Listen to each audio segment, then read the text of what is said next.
Alhamdulillahirrahmanirrahim. Wassalatu wassalamu ala asyrofil anbiya'i wal mursalin Sayyidina Muhammad wa ala alihi washabihi ajma'in. Yang kami hormati Bapak Ibu para ulama, ustaz, ustazah, yang kami hormati para pejabat struktural dari Kementerian Agama dan instansi lainnya. Yang saya hormati Bapak narasumber berdua, Profesor Dr. Nanat Fatanasir MA dan Bapak Profesor Dr. Imam Suprayogo. Bapak Ibu sekalian yang saya hormati, pada pagi hari ini kita akan mengikuti paparan dan diskusi yang menghadirkan dua narasumber kita, dan tentu Bapak Ibu sekalian sudah mengenal beliau ini. Yang pertama Bapak Profesor Dr. Nanat Fatanasir MA, sekarang ini menjabat sebagai staf ahli Menteri Agama bidang pendidikan.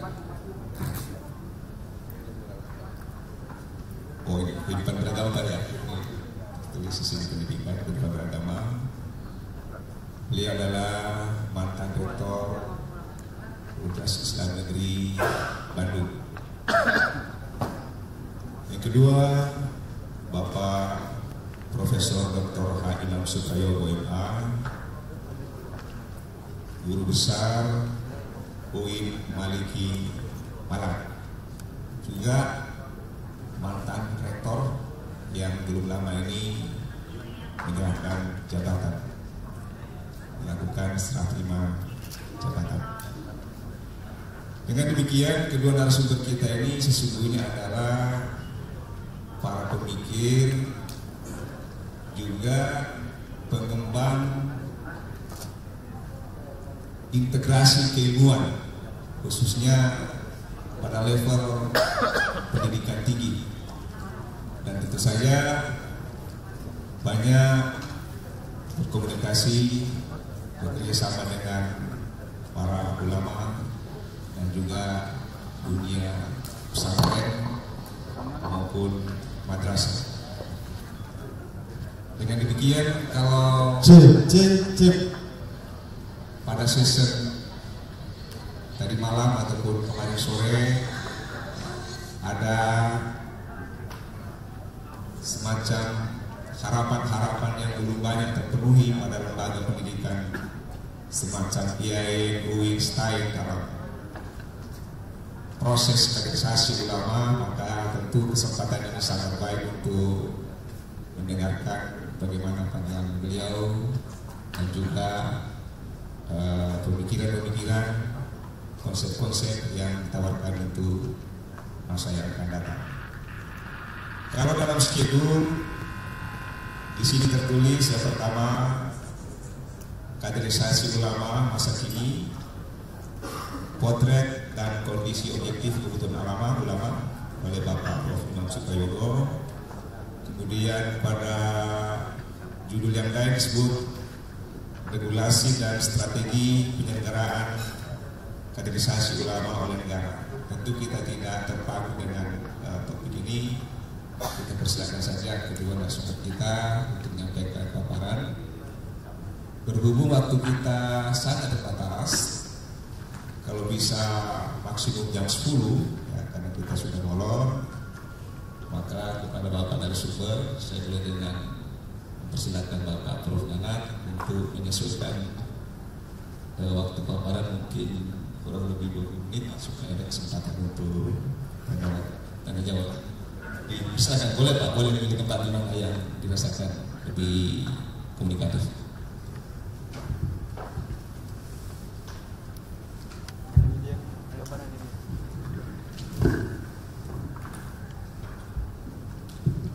Bismillahirrahmanirrahim. Assalamualaikum warahmatullahi wabarakatuh.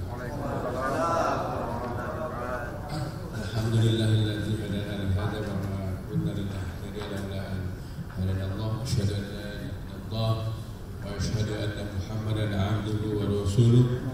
Wa nusalli wa nusallim ala hadzal nabiyil karim Muhammadin wa ala alihi wa ashabihi asma'in.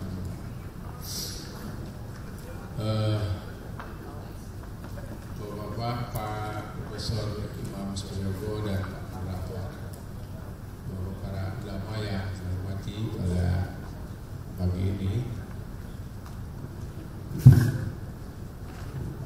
saya diberi tugas oleh panitia untuk menyampaikan judul tentang konsep dan strategi penyelenggaraan peristiwa negara.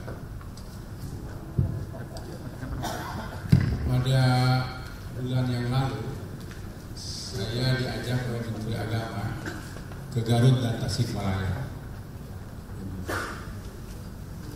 Di jalan beliau diskusi dengan saya menyampaikan bahwa saya kemarin dari Jawa Timur, ada kiai yang bicara bahwa ini terjadi krisis kader ulama. Coba katanya oleh Pak Anand dipikirkan bagaimana cara menanggulangi. Kemudian ketika masuk ke pesantren di Tasikmalaya, Kintawana, langsung ke kiainya beliau menyampaikan tentang keprihatinan tersebut, dan langsung oleh Pak Kiai disambut bahwa betul katanya terjadi krisis keprihatinan Islam. Kemudian akhirnya gagasan ini disampaikan, diinstruksikan oleh Pak Sekjen, dan akhirnya saya beberapa kali diskusi dengan Pak Sekjen dan beberapa dari Direktorat Dirjen Pendidikan Islam, dan akhirnya muncul suatu gagasan bagaimana ke depan ini, termasuk bagaimana regulasi. Kemudian kalau kita lihat misalnya sekarang terjadi, saya kemarin ngobrol-ngobrol di Ciamis, misalnya di Ciamis, ternyata dari 1.500 santri tidak ada satupun yang mengaji khusus. Semuanya sekolah saja, sekolah tapi tanpa mengaji. Nah, itu kenyataan.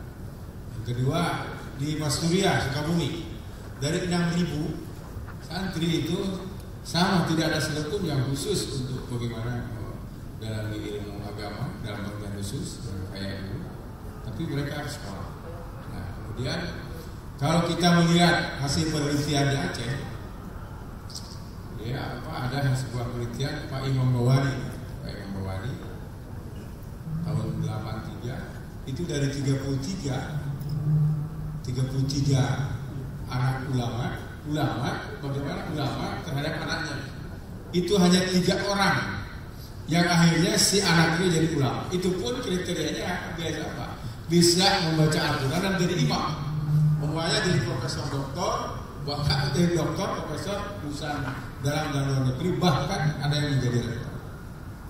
Nah, ini hasil penelitian menunjukkan gitu ya. Nah, kemudian saya diskusi dengan Pak, apa yang dimaksud ulama itu begitu? Apakah ulama dalam pengertian seperti itu, atau ulama dalam pengertian seperti kata Profesor Imam yang memahami ayat Qur'aniyah dan kalamiyah?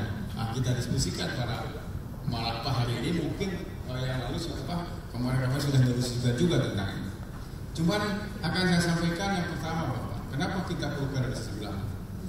Yang pertama adalah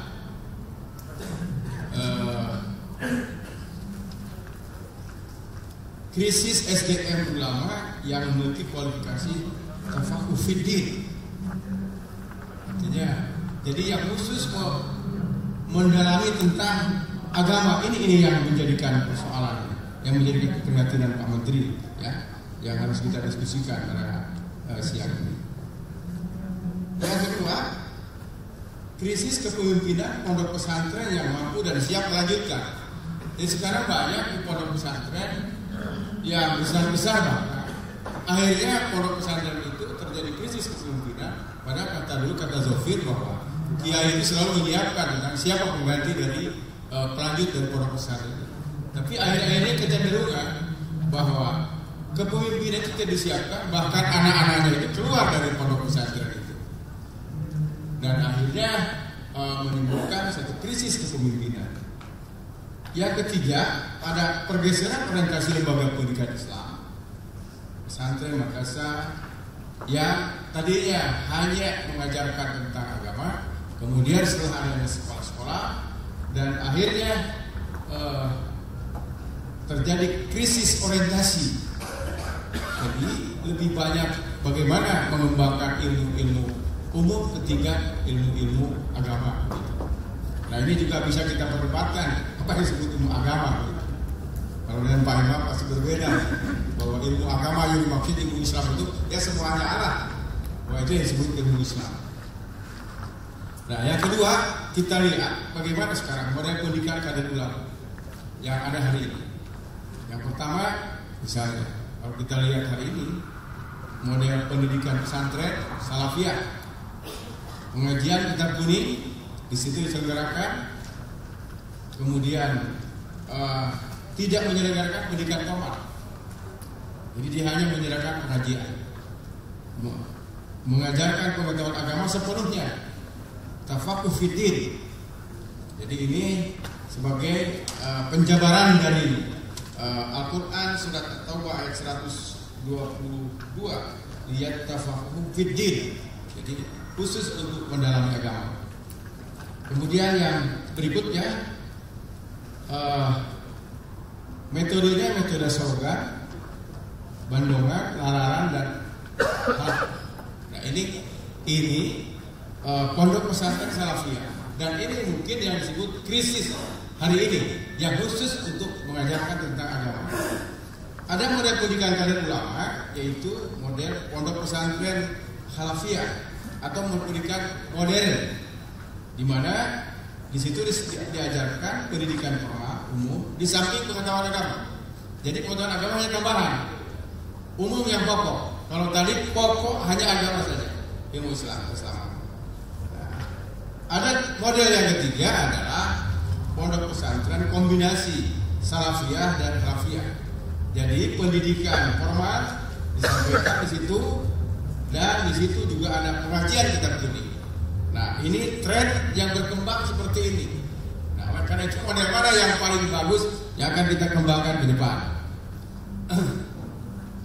Kemudian model pendidikan kader ulama yaitu madrasah dan perguruan tinggi. Ibtidaiyah, Sanawiyah, Aliyah. Nah, pada tahun 1987 waktu Pak Munawir menjadi Menteri Agama, di situ didirikan MAPK, di mana pelajaran agama 70%, pelajaran 30%. Ini keprihatinan tentang terjadinya krisis ulama. Maka ada didirikanlah MAPK. Nah, kemudian ini contoh di Madrasah Aliyah Darul Salam Ciamis, Jember, Yogyakarta, dan Ujung Pandang. Kemudian model yang ketiga, beasiswa S2 dari ulama oleh Dirjen Pendis yang sedang berjalan.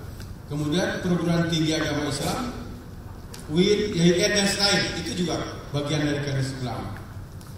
Kemudian yang berikutnya model pendidikan Ma'had Ali. Nah, ini pada tahun 1989 Kiai As'ad Samsul Arifin itu mengalami krisis gundah perasaan. Dan di situ beliau mengatakan bahwa prihatin bahwa banyak ulama-ulama yang meninggal sudah umurnya tua, hanya meninggal tapi belum ada gantinya. Akhirnya beliau mengumpulkan 100 ulama dan akhirnya muncul gagasan yang disebut Ma'had Ali.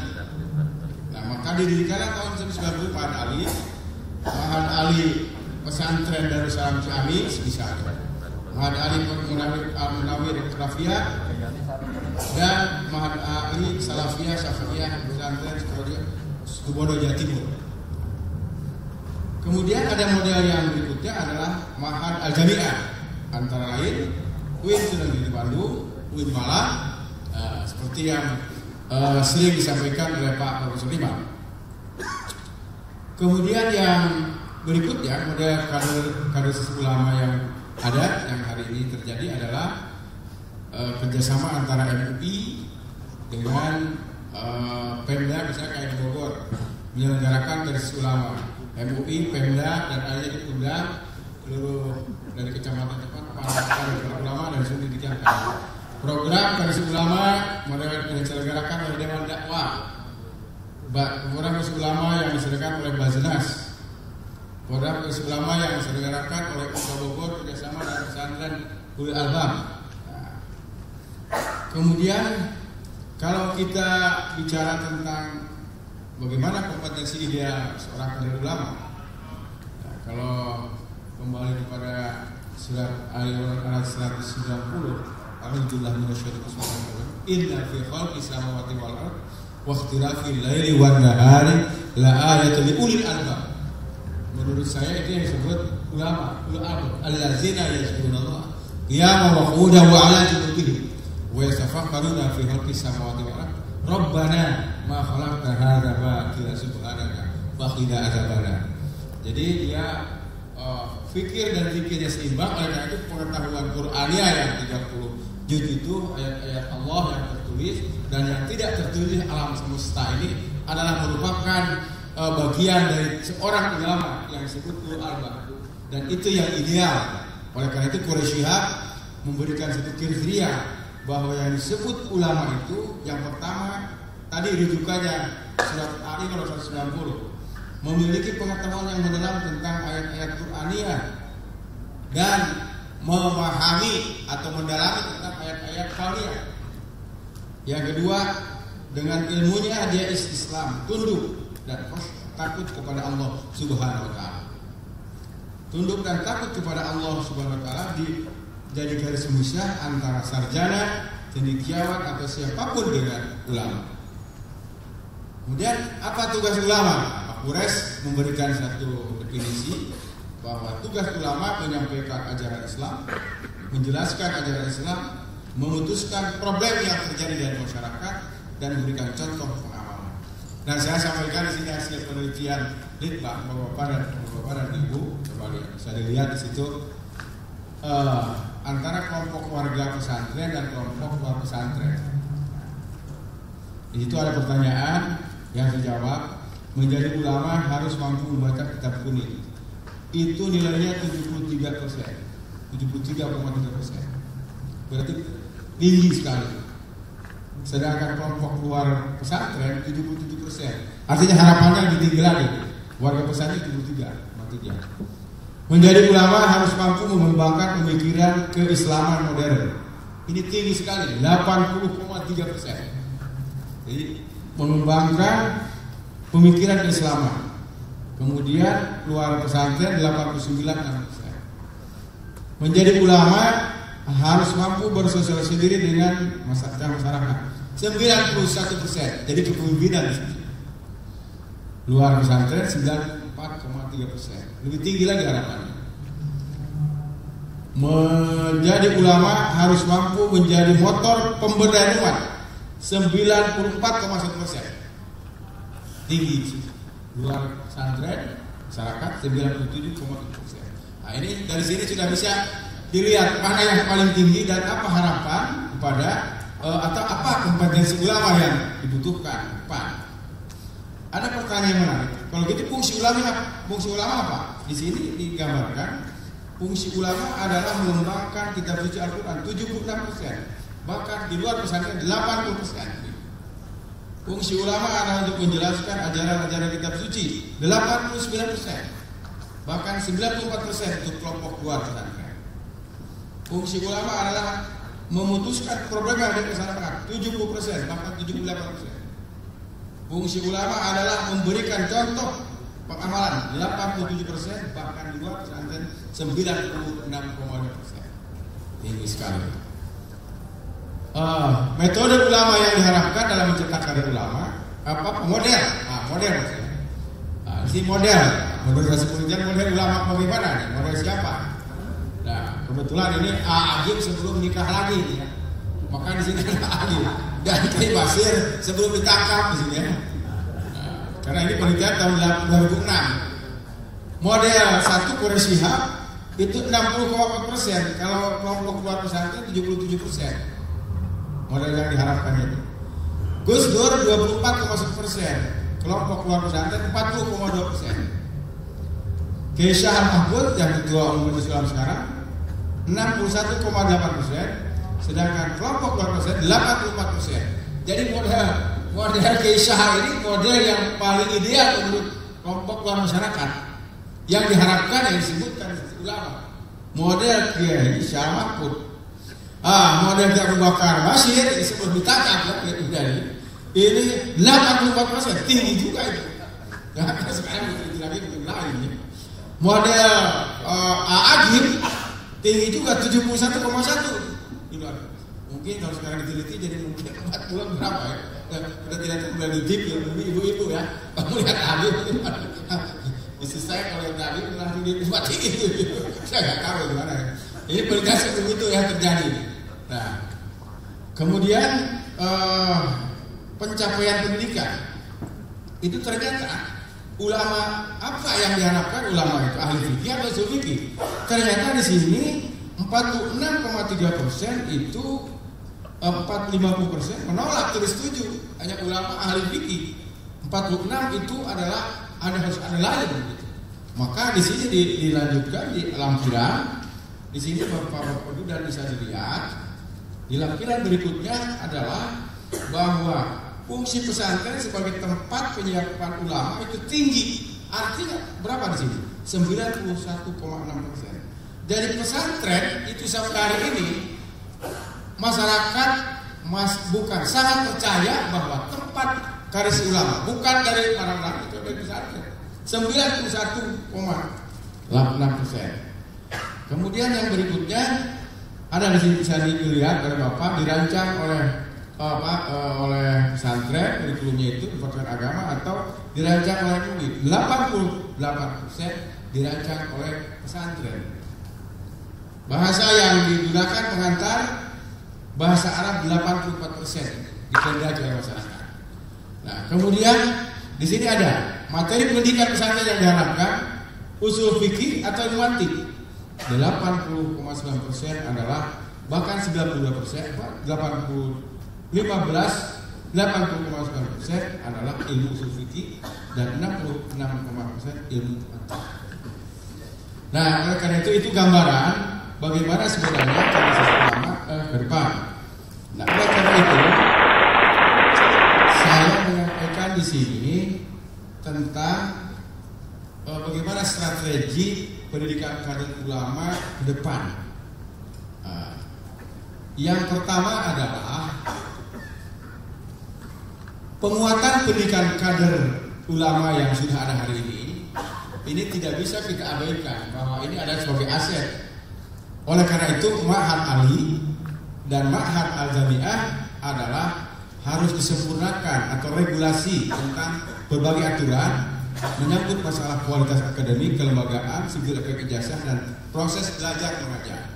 Jadi Ma'had Ali dan Ma'had Ali yang di pesantren dan Ma'had Al-Jami'ah yang di UIN itu adalah perlu terus dipertahankan dan dioptimalkan. Bahkan ada aturan-aturannya yang harus disempurnakan. Terutama menyangkut masalah kelembagaan, sipil efek dari ijazah dan proses belajar mengajar. Yang kedua, MAPK yang dulu tahun 1997 didirikan oleh Pak Munawir Sajali itu harus dihidupkan kembali. Kenapa? Karena pada saat itu 70% agama dan 30% umum dari 59 lulusan program MAPK itu 13 orang diterima di Al-Azhar di situ. Di sekolah-sekolah dan itu langsung tanpa. Dan yang lainnya diterima di prodi-prodi agama di UIN. Kalau sekarang lihat di UIN dan IAIN itu style. Kalau dulu disiapkan kadernya itu dari PGA atau PHIN. Kalau sekarang tidak ada karena MAPK-nya sudah bubar, MA yang juga aliyahnya juga sama aja dengan yang ada di departemen SMU. Jadi tidak ada khusus. Oleh itu dari mana kader yang masuk PHIN dan style dan UIN adalah kader yang sambil jalan saja Mungkin kalau yang sambil belajar di pesantren, ada di situ bisa masuk ke UIN. Tapi kalau yang nggak belajar, dia bagaimana bisa bahasa Arab? Kalau dia nggak belajar, karena tes juga bahasa Arab. Oleh karena itu dihidupkan kembali MAPK adalah penting sekali. Dalam rangka apa? Dalam rangka kaderisasi ulama yang lebih dini, sehingga dia bisa masuk juga ke UIN atau IAIN jurusan agama. Karena itu jurusan agama itu di UIN dan IAIN paling kecil peminatnya dan yang diterima. Kenapa? Karena mungkin di samping harapan masa depan, yang kedua dipengaruhi oleh perkembangan masyarakat, yang kedua juga mungkin karena tidak disiapkan dari mana itu input yang belajar agama. Karena mereka SMU semuanya. Kemudian yang berikutnya adalah penguatan pendidikan kader ulama yang sudah ada itu, peningkatan kualitas pendidikan melalui penguatan kurikulum tenaga pengajar, penguatan pendidikan kader ulama yang sudah ada. Nah, di dalam hal ini adalah yang ada di perguruan tinggi agama Islam, kemudian di PTN negeri dan swasta ya. Kemudian dikuatkan atau diperkuat kurikulum tenaga pengajar dan bantuan sarana prasarananya. Nah, berikutnya, ini yang diminta oleh Pak Menteri sebenarnya dari anak sekarang ini adalah bagaimana strategi untuk mendirikan lembaga pendidikan khusus kader ulama. Tapi ini mungkin saran-saran dan masukan dari Bapak dan Ibu bagaimana. Hanya di sini kami menyampaikan konsep. Pertama, ada semacam lembaga dari yang ada sekarang yang disebut Mahat Ali atau Mahat Al-Jami'ah atau MAPK atau ada UIN, IAIN, STAI. Harus ada yang khusus diselenggarakan, yaitu agar lebih fokus untuk mengembangkan ilmu tentang agama, ilmu tentang keislaman. Yang pertama, bagaimana konsep yang itu tentang kelembagaan. Apakah kelembagaan ini mau diselenggarakan mandiri atau mau dicampurkan dengan yang ada sekarang di pesantren atau di UIN atau IAIN. Tapi yang jelas bahwa lembaga khusus ini harus ada kerjasama antara lembaga khusus ini, UIN, IAIN, dan pesantren. Pak Sekjen sudah pernah bicara-bicara, mana di sana aja didirikan di Insan Tendikia ada 10 hektar katanya, yang bisa didirikan nanti lembaga khusus semacam Lemhanas lah kira-kira begitu. Tapi juga harus dipikirkan tentang bagaimana regulasinya, bagaimana efeknya dari setelah mereka belajar di situ. Mereka itu mohon masukan dari Bapak ini. Pola pendidikannya bagaimana yang sudah dikembangkan, kurikulumnya bagaimana, persyaratan santrinya bagaimana, kualifikasi pengajarnya bagaimana, sarana prasarana bagaimana, dan pemberdayaan pasca program itu bagaimana. Dan mudah-mudahan Bapak dan Ibu, itulah pokok-pokok pikiran yang disampaikan, dan tentunya mohon masukan, terutama poin tentang bagaimana pendidikan kader ulama khusus ke depan itu yang harus kita dirikan dan kita kembangkan.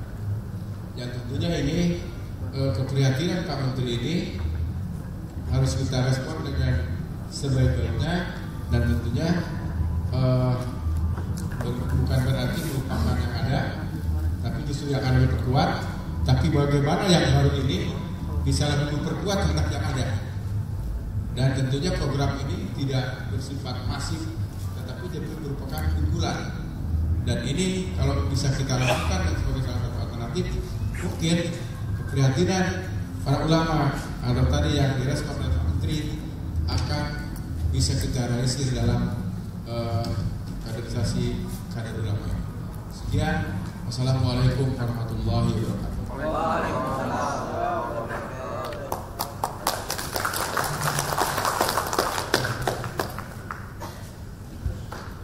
Bapak Ibu sekalian,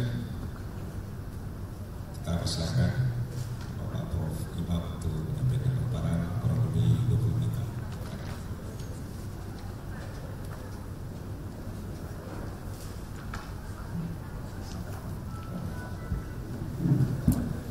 Assalamualaikum warahmatullahi wabarakatuh. Waalaikumsalam. Alhamdulillahirabbil wassalatu wassalamu ala asyrofil anbiya'i wal mursalin sayyidina wa maulana Muhammadin wa ala alihi washabbihi ajmain.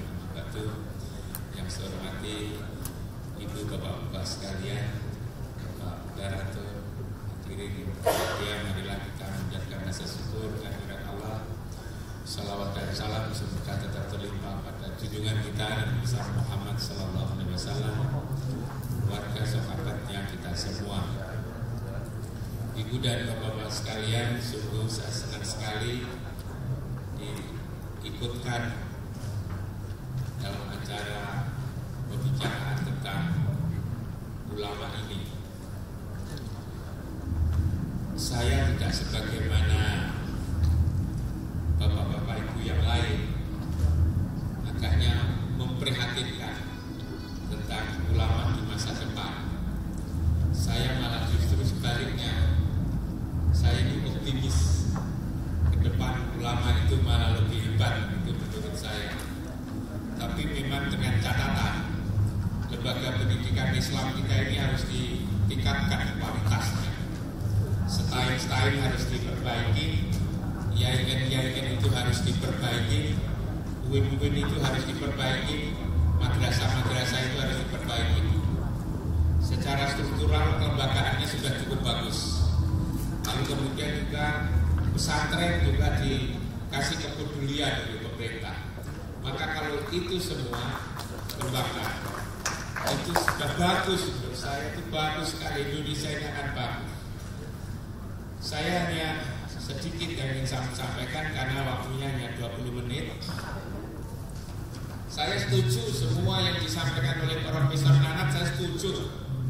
Gak usah dibantah-bantah, itu dilaksanakan itu baik.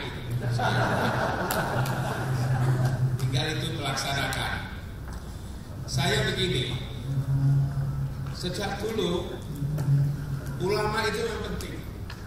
Bahkan ulama itu harus juga intelektual itu harus ulama, intelektual, ulama. Itulah konsep ideal sesungguhnya bangsa kita ini. Karena itu waktu itu yang sebelumnya hanya ada pesantren, lalu didirikan perguruan tinggi. Pesantren melahirkan ulama, perguruan tinggi melahirkan intelektual. Tapi setelah perguruan tinggi Islam itu berdiri di mana-mana, ternyata hasilnya tidak cocok dengan yang dibayangkan. Perguruan tinggi Islam yang digambarkan melahirkan ulama yang intelek yang ulama, ternyata tidak ulama dan juga tidak intelektual, tidak intelek dan juga tidak ulama, menjadi tidak jelas.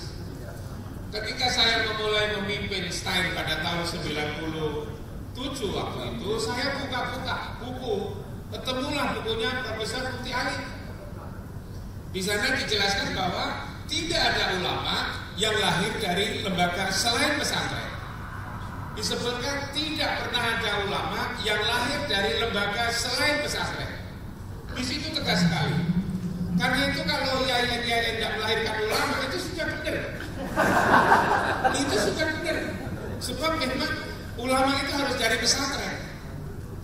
Nah itu yang saya baca. Karena itulah sejak itu agar niat baik para pendiri perguruan tinggi Islam itu terwujud, maka di UIN Malang itu saya dirikan pesantren. Di dalam ini saya dirikan pesantren. Awal-awal juga susah, saya digegeri, diprotes banyak orang, dihina. Tapi saya bertekad ini lama-lama ini disetujui. Alhamdulillah, ibu dan bapak sekalian. Kok lalu setelah ada pesantren itu lalu menjadi baik. Tidak hanya itu, tetapi juga tradisi pesantren, sholat berjamaah, qiyamul Quran, lalu sholat malam, lalu doakan orang tua.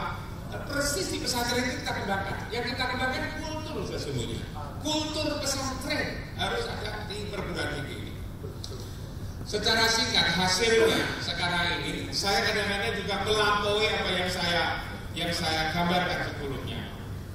Awalnya hanya sedikit saya lihat setelah ada ma'had itu, ada pesantren itu yang peduli pada Al-Quran. Tidak hanya peduli tapi menghafalkan Al-Quran. Saya waktu itu untuk menghargai mereka, saya bikin satu kebijakan, siapa saja mahasiswa ini yang hafal Al-Quran minimal 10 juz, maka saya bebaskan dari seluruh biaya pendidikan di kampus. Pikiran saya paling-paling yang hafal 10 juz 5 sampai 15. Ternyata waktu itu sudah 70 juga. Dan sekarang ini beranak pinak dari 10.000 mahasiswa ada 2.000 lebih yang ikut hafalan Al-Quran. 2.000 lebih yang ikut hafalan Al-Quran. Lalu kemudian yang mereka setelah ada ma'had ini yang hafal Quran, selain cerdas, akhlaknya juga bagus. Anak-anak yang demo telah saya lihat, tidak ada satu pun yang hafal Quran. Yang celana-celananya jebol, yang rambutnya tidak pernah diurus, bajunya tidak karuan, tidak ada yang hafal Quran. Yang hafal Quran itu mesti tawadhu, mesti bagus, bahkan juga cerdas. Cerdas ibu bapak sekalian. Sejak menjadi universitas yang nilainya selalu terbaik, nilainya selalu baik, itu diraih oleh anak yang hafal Al-Quran 30 juz. Saya masih ingat itu. Wisuda yang pertama itu mahasiswa fisika, itu hafal Al-Quran 30 juz. Wisuda kedua itu mahasiswa matematika, hafal Al-Quran 30 juz. Ketiga itu mahasiswa matematika lagi, hafal Al-Quran 30 juz. Matematika, hafal Quran 30 juz. Yang keempat itu mahasiswa ekonomi, hafal Quran 30 juz, skripsinya bahasa Arab. Yang kelima itu mahasiswa teknik informatika, hafalnya hanya 5 juz ya. Tapi skripsinya 3 bahasa Pak Nana. Inggris, Arab, dan Indonesia. Tapi kenapa ini 5 juz? Saya suruh teliti, jangan-jangan ini orang aneh ini dari keluarga yang barangkali tidak begitu peduli pada Al-Quran. Kok hanya 5 juz? Setelah saya suruh teliti, ternyata anak ini adalah alumni Mu'alimin Muhammadiyah Yogyakarta. Itu kan Muhammadiyah hafal 5 juz kan tidak bagus.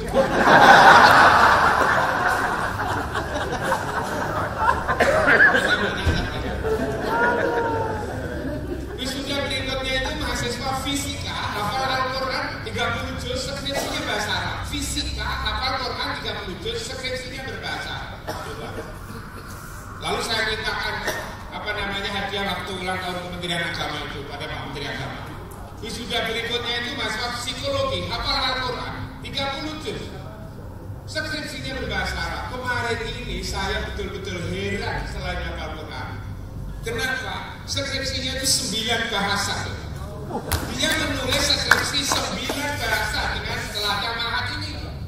Dia menulis bahasa Korea, bahasa Jepang, bahasa Mandarin, lalu kemudian bahasa Arab, bahasa Inggris, bahasa Rusia, bahasa Indonesia, bahasa Jawa. Karena dari Banyuwangi, dia menulis bahasa Osing 9 bahasa.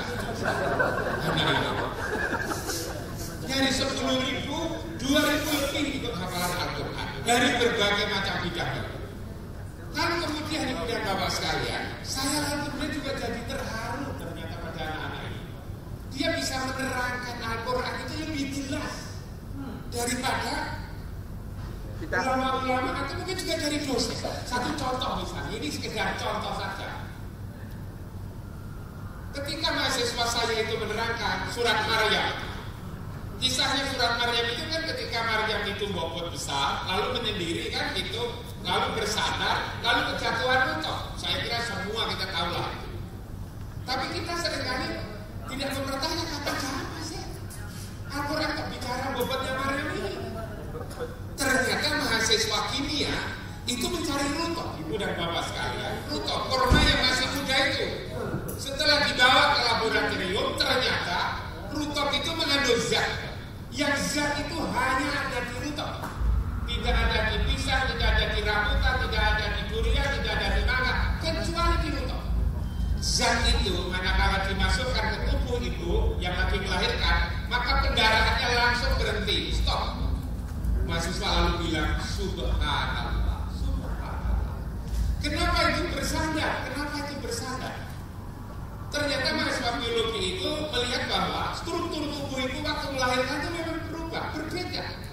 Lalu kemudian lihat literatur, lihat peristiwa-peristiwa melahirkan, ditemukanlah sebuah kesimpulan bahwa melahirkan yang sempurna bukan terletak sebagai teori modern itu, tapi justru bersandar. Mahasiswa lalu mengatakan subhanallah, subhanallah. Jadi dengan biologi, dengan kimia itu mengantarkan anak-anak secara otomatis mengatakan subhanallah. Mahasiswa juga menemukan kutu yang kuning itu, yang kecil, yang biasanya menyendiri. Kita biasanya kalau menyendiri itu kan karena baru tengkar sama suami atau istri. Dia itu memang terbiasa menyendiri. Setelah diteliti, kutu kecil itu memang punya kemampuan untuk berkomunikasi dengan teman-temannya, asalkan jaraknya tidak lebih dari 50 km. Asalkan jaraknya tidak lebih dari 50 km. Kalau kutu itu rapat, asalkan masih dalam jarak radius 50 km, tidak perlu ini. Setelah diteliti oleh mahasiswa itu pakai apa? Termasuk pakai tanduknya. Artinya kutu kecil itu jauh lebih lama punya HP daripada para ulama. Lalu kemudian ada burung yang hitam itu yang keluar dari gua yang bersama-sama itu. Yang sampai kadang-kadang sampai gelap itu, sampai gelap. Itu kan tidak ada satu pun yang tabrakan. Tidak ada. Burung yang sampai hitam itu, udara hitam itu karena apa namanya ada burung dari luar itu tidak ada tabrakan. Yang tabrakan itu Sinea, Avanza, macam-macam. Kenapa? Karena dalam itu diketahui di telinganya itu ada sensor yang luar biasa. Begitu akan menyentuh, begitu akan dia keluar, akan menghindar dari situ. Anak-anak lalu kemudian bilang subhanallah. Lalu kemudian juga mahasiswa, saya dulu tidak begitu peduli ketika saya sholat Allahu Akbar itu seberapa sih sesungguhnya? Akbar, Allahu Akbar, maha besar. Tapi maha besar seperti apa? Tatkala kita ngomong kan harus bisa bayangkan. Ini adalah podium, ini adalah jam, ini adalah pukul terbaik, kursi meja terbaik. Tapi membayangkan akbar itu seperti apa? Saya malah dibantu oleh mahasiswa saya. Akbar itu memang betul-betul luar biasa karakter gedenya itu. Lalu kemudian saya gambarkan dulu yang namanya kabir itu kan gunung. Karena itu kalau akbar yang lebih besar dari gunung, ternyata gunung itu kecil. Bumi itu katanya mahasiswa kecil. Matahari itu kecil, bulan itu kecil. Masih ada ciptaan Allah yang namanya bintang-bintang itu Pak Rektor. Bintang-bintang itu loh, jumlahnya banyak dan besarnya itu banyak yang lebih jauh dari bumi dan bulan. Kenapa kecil? Karena jauh.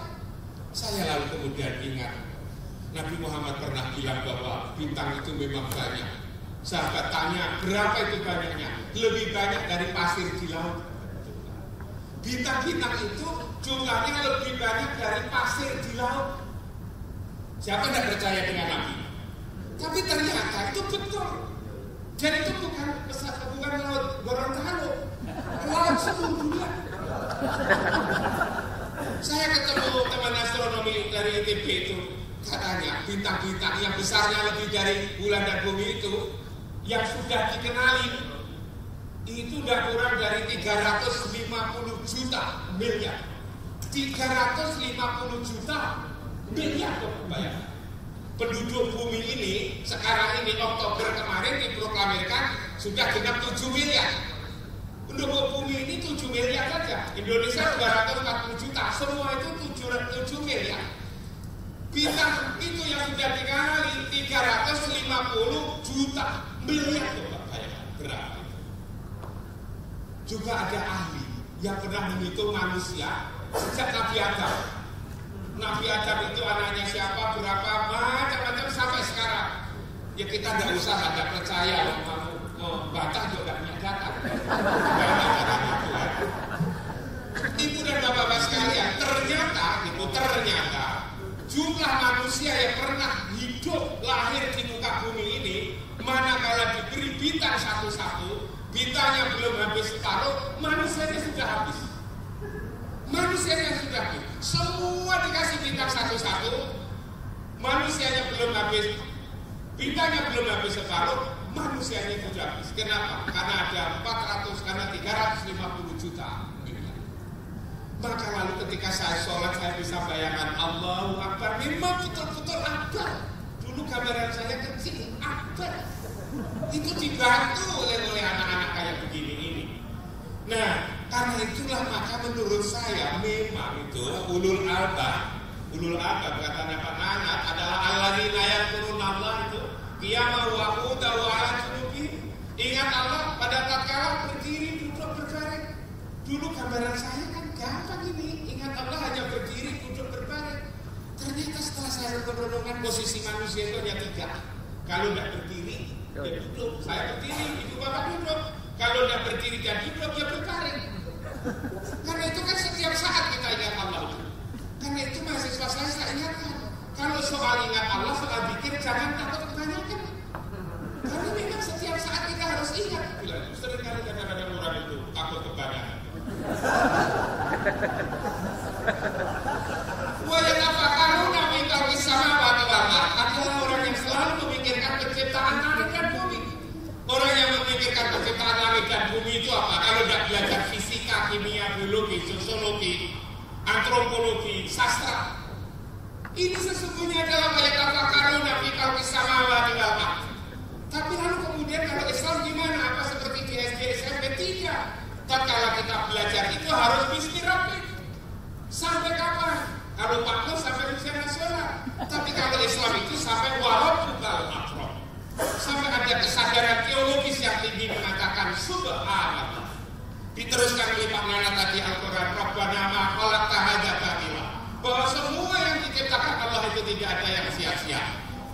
Ada angin, ada udara, ada tanah, ada laut, ada macam-macam, tidak ada sia-sia. Bagaimana tidak sia-sia? Maka harus ada teknologi. Jadi kalau ini maka orang yang berpikir dan berteknologi, amal sholat, kerja yang bisa menjadikan semua ciptaan itu tidak ada sia-sia. Itulah ulama sesungguhnya kata Pak Ana tadi. Karena itu saya setuju sekali. Lalu gimana lembaganya? Saya sudah mengeksperimen ini yang saya malah menjadi UIN. Ternyata hasilnya begitu bagus.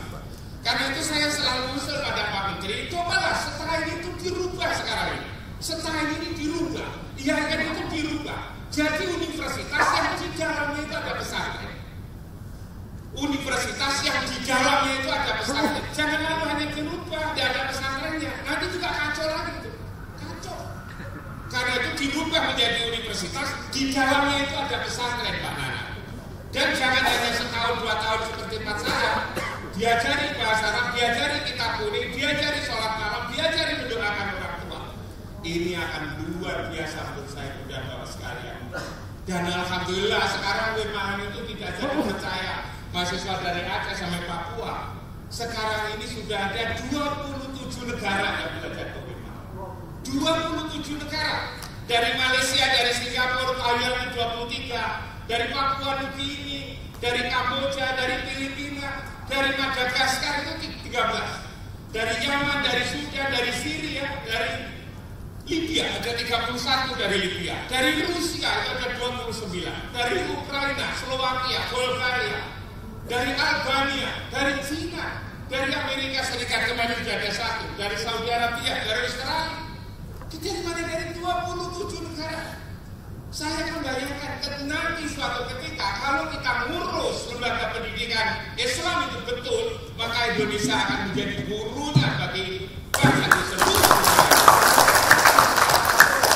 Karena itu pertemuan kayak ini menjadi penting menurut saya. Pertemuan kayak ini menjadi penting. Bagaimana yang namanya pesantren itu berkolaborasi dengan perguruan tinggi dengan pesantren, lalu membimbing madrasah-madrasah ini. Kita inilah menurut saya yang dijadikan tumpuan harapan tidak saja orang Indonesia tetapi Islam di seluruh dunia. Saya kemarin itu diundang ke Tajikistan, Rusia bagian timur ini. Masyarakatnya 95% beragama Islam. Tapi seminggu saya di sana itu tidak dengar adzan. Seminggu di sana belum dengarkan adzan karena masjid tidak ada. Masjidnya itulah dulu ada banyak yang dibubarkan. Karena diisi oleh si orang-orang yang pakai jenggot, yang pakai apa itu namanya lalu ganggu katanya. Yang pakai celana yang tinggi-tinggi itu lalu kemudian dibubarkan. Nah Indonesia bagus sekali Indonesia. Nah karena itu maka menurut saya memang harus berjuang menurut saya. Karena itu kalau pendidikan saya optimis, asalkan Bapak-Bapak. Yang saya prihatin itu soal kepemimpinan Pak Ana, soal politik Pak Ana. Saya itu prihatin. Mau penduduk 95% kok nggak ada yang muncul tokoh Islam kok nggak ada depan. Tokoh Islam kok nggak ada ke kita ini. Padahal itu penting sekali tokoh Islam kok nggak ada. Coba sama lihat, saya tidak nyebut satu-satu. Apakah yang punya identitas sebagai tokoh Islam calon-calon kita ini? Kalau Bapak bilang nggak ada, kok diam itu loh yang saya ceritakan. Itu keyakinan saya di situ sesungguhnya. Kok diam? Padahal kalau kita mau membuat itu bisa, kalau membuat itu bisa. Cobalah kita punya pesantren sekian, kita punya perguruan tinggi Islam sekian, kita punya birokrasi mulai dari sekjen sampai model-model, mulai dari Istiqlal sampai langgar-langgar di pinggir-pinggir sungai, di pinggir-pinggir laut, di pinggir-pinggir gunung, lalu kemudian ada organisasinya Islam kayak gini. Potensi ini kan luar biasa. Tapi kenapa kok ulama itu diam gitu loh menurut saya? Kenapa ini? Siapa ini yang berkata ini? Siapa itulah? Padahal kalau itu bersatu dan membuat satu saja yang kira-kira bisa, insya Allah lah pemimpin bangsa ini akan misalnya kita cari yang hafal Al-Quran, pemimpin bangsa ini yang ulama dan yang intelek itu kan, nggak usah bayar-bayaran. Sebab ulama kita ini kan tidak ada yang kaya itu kan, nggak usah bayar-bayaran, nggak pernah uang. Ini berjuang bagaimana agar Indonesia itu punya pemimpin yang bisa hafal Al-Quran, dekat dengan Al-Quran, dekat dengan masjid. Kita kacau balau itu kan karena begini ini. Siapa kalau gitu Pak Imam yang dicalonkan? Ya terserah. Bapak Kanan ini, tapi kan, atau Pak Kakak apa namanya, Menajo ini atau beliau ini, itu kan terserah. Atau Pak Menteri Agama kita yang punya partai politik. Kok seperti kita ini tidak tahu bahwa kita ini punya potensi kayak gini. Itulah Ibu Bapak sekarang sudah teringatkan. Kurang lebihnya mohon maaf. Assalamualaikum warahmatullahi wabarakatuh.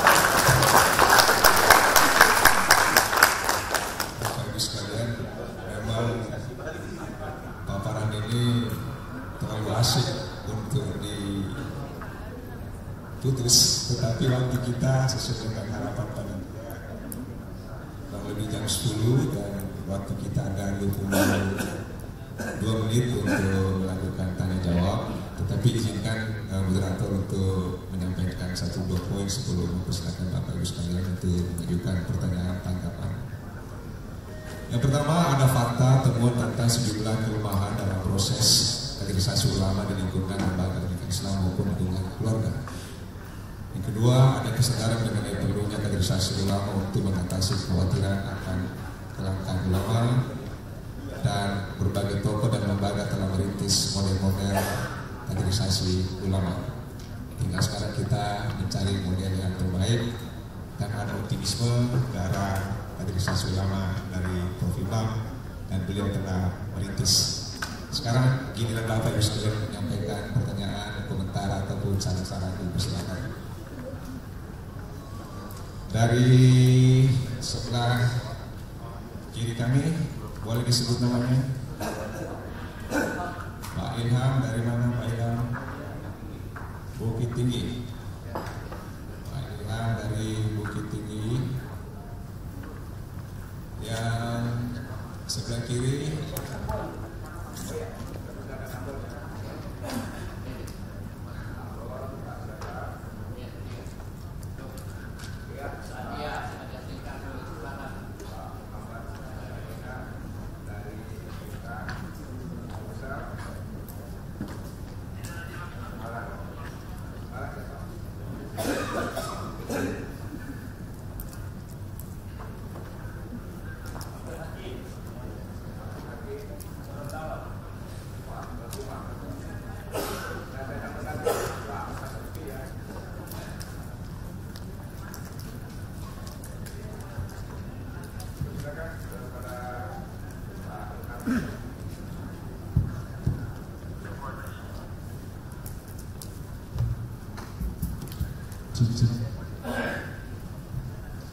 Bismillahirrahmanirrahim. Perkenalkan, saya Ilham, pimpinan Pondok Pesantren Sumatera Tawalin Parabi Bukit Tinggi, Sumatera Barat.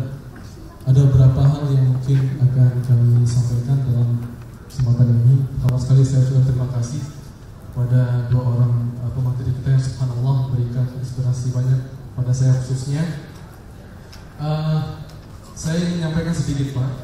Semalam kita juga sudah ada pembahasan yang hampir sama dengan pesan kita pagi ini. Khusus untuk kami mungkin di Sumatera Barat, kita sedikit ada semacam hambatan dengan penguatan kaderisasi ulama terutama untuk wilayah Sumatera Barat, di mana menurut kami paradigma berpikir masyarakat kami Sumatera Barat itu sudah mulai berubah ke arah konsumtif, hedonisme dan lain sebagainya. Dan yang kita temui itu dari 270-an pondok pesantren yang ada di Sumatera Barat, keadaan mereka sebahagian alhamdulillah masih hidup dengan baik dan sebagian lainnya la yamutu wa la yahya, seperti itu, seolah dia tidak bermutu karena tidak ada biaya. Jadi ini yang terjadi, sehingga jangan kita berpikir untuk menyemangati masyarakat untuk agar anaknya jadi seorang alim, untuk memasukkan anaknya ke pondok saja mereka akan berpikir, mereka akan terhenti pada paradigma kalau anak saya ke pondok pasti jadinya nanti akan stagnan, dia akan berada di masjid sampai tuanya. Itu yang terpikir oleh masyarakat kita. Ini perjuangan kita, sehingga bukan berarti kita tidak melakukan dialog yang sama. Di Sumatera Barat pun beberapa kali diadakan dialog yang sama, sehingga pada tahun yang lalu ada kesepakatan dengan Pemda itu untuk menempatkan salah satu universitas swasta di Sumatera Barat sebagai lahan pengkaderan ulama dan beasiswa oleh Bapak Gubernur. Alhamdulillah sudah jalan 1 tahun ini. Masalahnya adalah follow up dari kegiatan itu, kontrolnya siapa yang bertanggung jawab, itu yang mungkin masjid. Kemudian yang kedua, kebutuhan kita terhadap ulama ini menjadi hal yang wajib, karena menurut saya keadaan adanya ulama ini merupakan bahagian dari stabilitas kehidupan kita bermasyarakat. Di samping adanya pemimpin yang adil, kemudian orang-orang soleh yang senantiasa berdoa kepada Allah, dan orang kaya yang senantiasa mendermakan hartanya dan Allah. Artinya kebutuhan ulama ini menjadi sesuatu yang wajib. Namun kita tidak melupakan sistem yang ada, karena kita khawatir kalau seandainya masyarakat kita itu lebih cenderung kepada perputusan ulama, khawatir kita tatkala ulama ini sudah tidak ada, maka mereka merasakan bahwa saya sudah tidak ada panutan lagi, artinya saya kembali kepada masa jahiliyah saya dan sebagainya. Padahal sampai saat sekarang pun kita masih merasakan, dan saya masih meyakinkan bahwa masih banyak ulama-ulama yang ikhlas, yang tidak kesohor, yang seharusnya masih bisa menjadi panutan umat. Kemudian yang berikutnya yang ingin saya sampaikan adalah catatan terakhir dari Prof. Nanat dan Bapak kita tadi, Bapak Prof. Imam Suprayogo, tentang kita harus menyepakati dalam seminar kita pada hari ini bahwa semua lembaga itu mesti kembali kepada porosnya, asalahnya. Seperti kami di Parabe, pesantrennya Buya Hamka, Syekh Ghaffar Ismail dan sebagainya ini sudah 3 tahun usia kita, 6 tahun kita menggodok santri kita, 24 jam lamanya. Namun tatkala mereka selesai 6 tahun itu dan masuk ke universitas Islam yang ada, pemikiran mereka kok seolah-olah bikin kami begitu sangat sedih. Ya, bahkan terakhir ini ada santri kami yang baru masuk ke salah satu universitas Islam, sedang mencari Tuhannya, kemudian tidak sholat dan sebagainya. Ini yang menjadi hal yang menurut kami sangat menyedihkan. Padahal kami sudah berusaha keras bagaimana dia betul jadi ulama bersama kami. Tetapi kalau mereka keluar, itu semua buyar. Jadi saya sangat ingin sekali Bapak, dalam kesempatan kita ini kita menyepakati bersama bahwa semua lembaga keislaman yang ada ini, mari kita kembali pada asalah kita, pada poros inti kenapa kita bangun itu lembaga, dan jangan melupakan harus adanya lembaga-lembaga yang mengkontrol itu. Jadi kalau sudah tidak pada posisinya, sudah ditutup atau diapakan seperti itu, Bapak. Jadi ini beberapa masukan mungkin tambahan dari saya. Terima kasih. Assalamualaikum warahmatullahi wabarakatuh.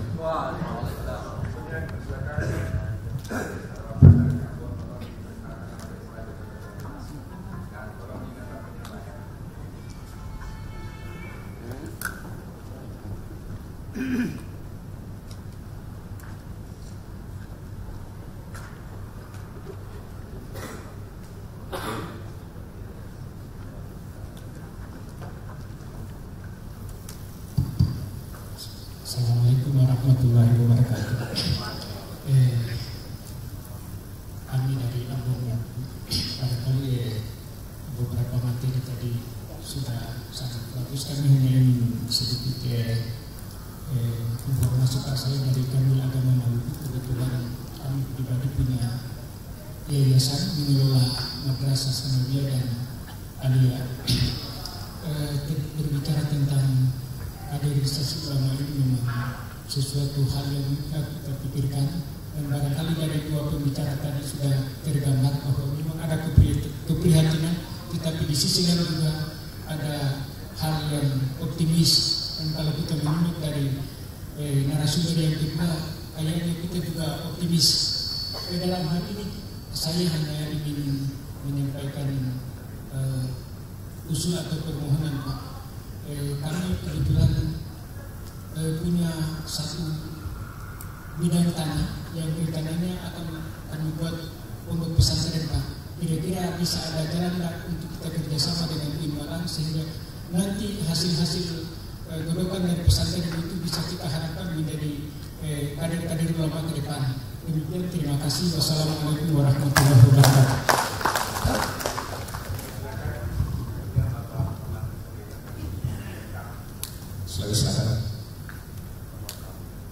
Bismillahirrahmanirrahim. Assalamualaikum warahmatullahi wabarakatuh. Bapak moderator dan Bapak kedua narasumber serta Bapak-bapak peserta salafah pimpinan pondok pesantren dan tokoh pendidikan Islam.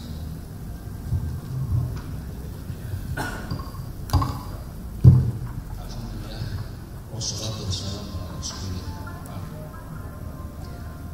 Saya perkenalkan diri sebagai salah satu unsur pimpinan pondok pesantren Ashabiyah yang ada di Pedalaman, dan kota namanya Kota Sintang, Sulawesi Selatan.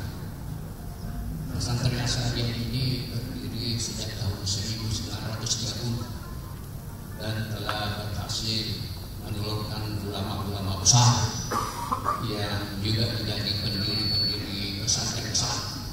Misalnya Andi Burta Haji Kudalen dengan BPI-nya, Burta Haji Daud Ismail dengan pesantren Yasafnya, dan masih banyak lagi.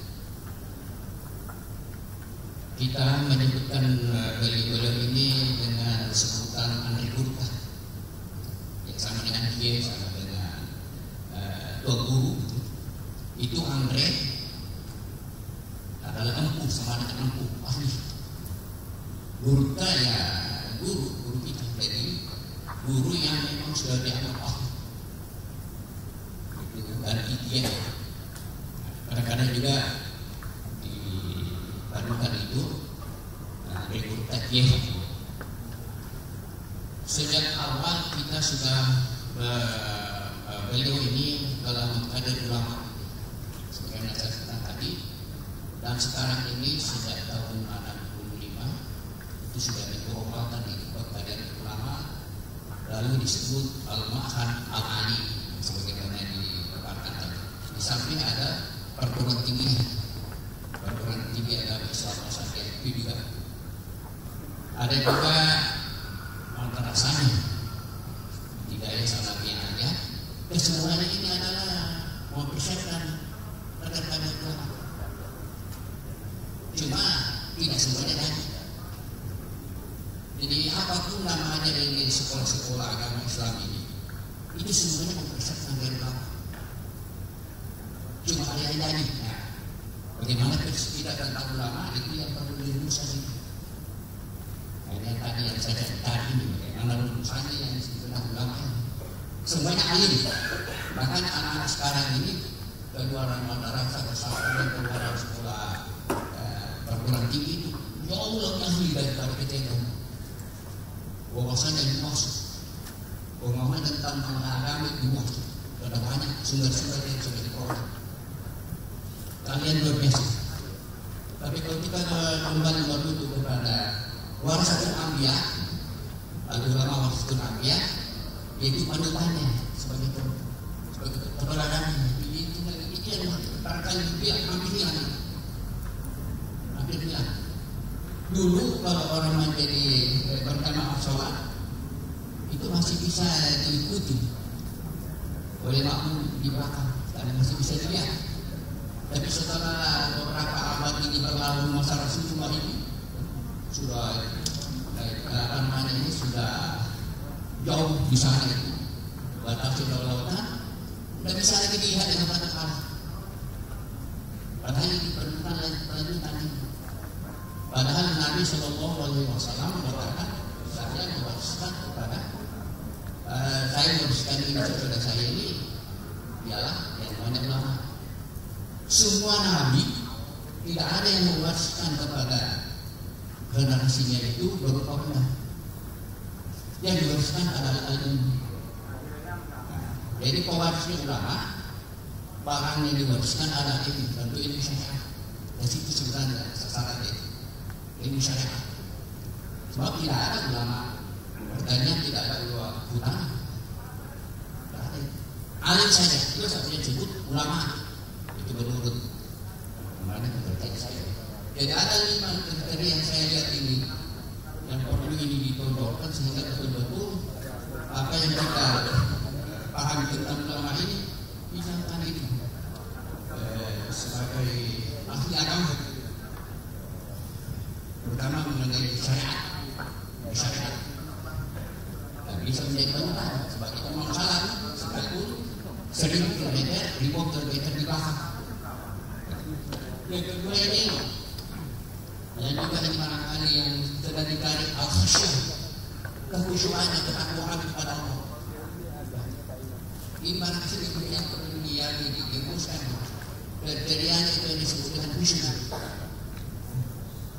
Asal sholat tidak ya, ini juga asal ini. Kemudian yang ketiga ini yang saya lihat ini tempo dulu saya mereka di ulama ialah keterlibatan dengan masyarakat. Itu sudah di kemarin ini tadi malam itu sudah ada disampaikan itu bahwa dia bersama dengan masyarakat berlumpur mandi bersama, ada di tengah-tengah masyarakat membimbing, tidak cuma melemparkan dakwah kemudian membiang lalu bersama masyarakat. Nah ini juga barangkali ini sifat-sifat ulama ini. Kemudian yang kelima ini suhud. Suhud artinya di sini tidak mendidinya, tapi tidak serakah. Sudah punya, lalu kalau masa kelebihannya dilimpahkan, diberikan kepada yang lain. Itu terlalu kita ini yang ahli agama itu sudah punya masih mampu, bahkan masih mengklaim yang bukan punya masih diklaim sebagai yang punya. Jadi barangkali ini perlu dirumuskan ini nanti ini apakah yang boleh begitu kan tidak akan dapat atau asal berilmu agama dan sudah bisa bertablik dan sebagainya itu sudah bisa disebut ulama. Ini sebenarnya ini soal Nabi itu yang tidak ulama. Cuma yang ulama yang pesantren yang kita selalu bicara sekarang ini itu yang tadi itu yang saya tambahkan tadi. Kemudian terakhir saya sangat apresiasi kedua narasumber ini dengan ide-ide dengan penyampaiannya, dan saya stres dari bawah tadi itu dari Pak Anak bahwa ini perlu dirumuskan atau ada semacam juga tentang ini al-mahat ini, karena ini yang turun sekarang ini lebih banyak di sekolah-sekolah bagi laki-laki. Saya rasa cukup ini informasi saya dan harapan saya, mudah-mudahan ini ada manfaatnya. Assalamualaikum warahmatullahi wabarakatuh. Waalaikumsalam warahmatullahi wabarakatuh. Dipersilakan Pak Muhlisin, singkat, padat.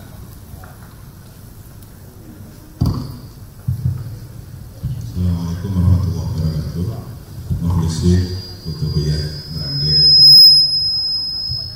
Barangkali yang saya sampaikan ini boleh jadi keprihatinan, boleh jadi kritik dan lain-lain. Yang pertama, kalau dari semalam kita sudah sering bicara bahwa produk ulama itu pesantren, stakeholders pesantren adalah masyarakat, yang kebetulan masyarakat pesantren itu ya minal masakin, kelompok masyarakat miskin. Ada beberapa catatan. Yang pertama, kalau kita ingin melanggengkan kader ulama, ini mohon para kiai pesantren ini jangan suka menyekolahkan anaknya bukan di pesantren, karena fenomena belakangan ini banyak para kiai yang justru anaknya tidak sekolah di pesantren. Lalu masyarakat yang lebih umum yang suka kiai ini ada di pesantren dan dia cenderung lebih alim, dan orang-orang inilah yang kadang-kadang dilirik dan diharapkan oleh para kiai menjadi penantu kiai di pesantren itu. Sesungguhnya bukan itu yang terpenting. Akibat putra kiai tanda kutip nanti menjadi putra mahkota tidak alim karena tidak suka pesantren, dan menantunya itu menjadi alim, di situ tanda kutip nanti terjadi konflik kepemimpinan berikutnya. Sekali lagi ini kritik atau keyakinan saya tidak tahu. Yang kedua, kalau alat ukurnya itu adalah di daerah relatif kota atau berdekatan dengan kota, kalau saat ini pesantren tidak menyelenggarakan pendidikan formal, ini ya agak repot hidup dan matinya itu. Alhasil pesantren kurang berkembang dengan baik.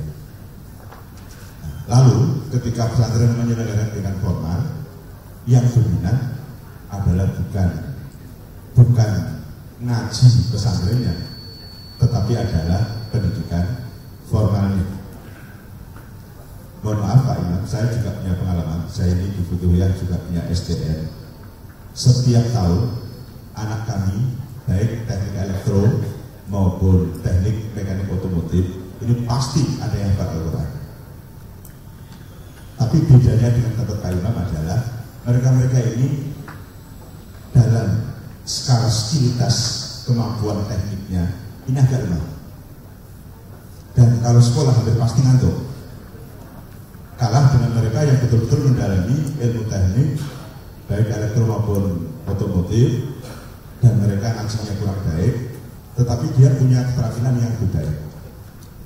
Nah, dari situ itu kadang-kadang anak santri itu sering dicemooh oleh anak kawan-kawannya, oh ngantuk, cak pondok. Jadi konotasinya kalau ada anak ngantuk mesti dikatakan cak pondok begitu. Persoalannya di sini adalah antara kurikulum sekolah yang tanda kutip umum tadi dengan kurikulum pesantren adalah tidak match. Kalau malam belajar berpikir satu malam, subuh harus bangun, pagi-pagi belajar bersama, malam-malam madrasah diniyah, lalu belajar sekolahnya relatif agak keter. Ini adalah problem yang kedua barangkali. Lalu problem yang ketiga adalah kalau tadi Pak Imam menawarkan IAIN melahirkan cendekiawan, pesantren melahirkan ulama. Ini mohon maaf di lapangan sering terjadi konflik. Saya kemarin di Butuhian menyelenggarakan silaturahmi ulama Torekoh Qadiriyah Nahdliyah Nasional. Ketika saya tawarkan dengan para mursyid, karena Torekoh harus ada keseimbangan antara pengamal dan ilmuwan bidang Torekoh. Saya tawarkan banyak akademisi. Ini diundang, ini belum diundang. Mereka tidak mau. Para mursyid tidak mau. Alasannya adalah, dia itu hanya ngerti kelotoan itu. Di sini ada konflik. Ilmuwan dianggap hanya memiliki tingkat kemampuan berpikir saja. Sementara ulama adalah memiliki kemampuan tingkat aplikasi. Lain kesempatan saya juga pernah bicara dengan para kiai. Ketika itu saya pamit, saya diajak berdiskusi lalu saya pamit karena saya akan ikut seminar di IAIN Semarang waktu itu. Kata kiai, ngapain seminar? Lo yang datang profesor ini saya bilang begitu. Para kiai bilang, harus profesor, kiai lebih profesor dari dia. Nah, ini adalah konflik kepentingan antara cendekiawan dan ulama. Ini patut disinkronkan dalam kapasitas ulama yang cendekiawan dan cendekiawan yang ulama. Tentu kurikulum IAIN ya harus ada kesejajaran dan matching dengan kurikulum pondok pesantren. Saya kira itu, Bapak yang saya hormati. Terima kasih. Assalamualaikum warahmatullahi wabarakatuh. Silakan Pak Abdul Hakim dari Gorontalo, singkat, padat.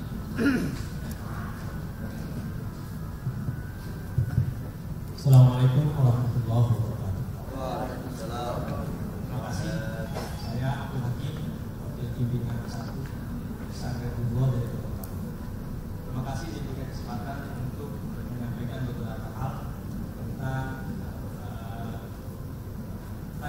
kaderisasi ulama, bahwa memang sangat memprihatinkan bahwa terutama di kami di Gorontalo ini memang krisis dalam ulama yang start dari pesantren. Oleh karena itu, saya melihat dalam sejarah bahwa kebanyakan ulama-ulama kita yang kos itu mereka adalah keluaran-keluaran dari Timur Tengah seperti Mesir, Al-Azhar, Kairo, Madinah dan lain sebagainya. Namun di Gorontalo juga banyak mahasiswa-mahasiswa atau urusan pesantren yang keluaran dari Mesir dan Madinah. Cuman memang ketika mereka pulang itu bukan menjadi ulama kos, tetapi ulama kes. Karena memang perhatian negara, ulama pemerintah kurang terhadap kesejahteraan para ulama atau para santri yang keluar dari Al-Azhar, kurang ada perhatian dalam kesejahteraan, sehingga mereka mencari untuk menjadi ulama pandu dan ulama radio.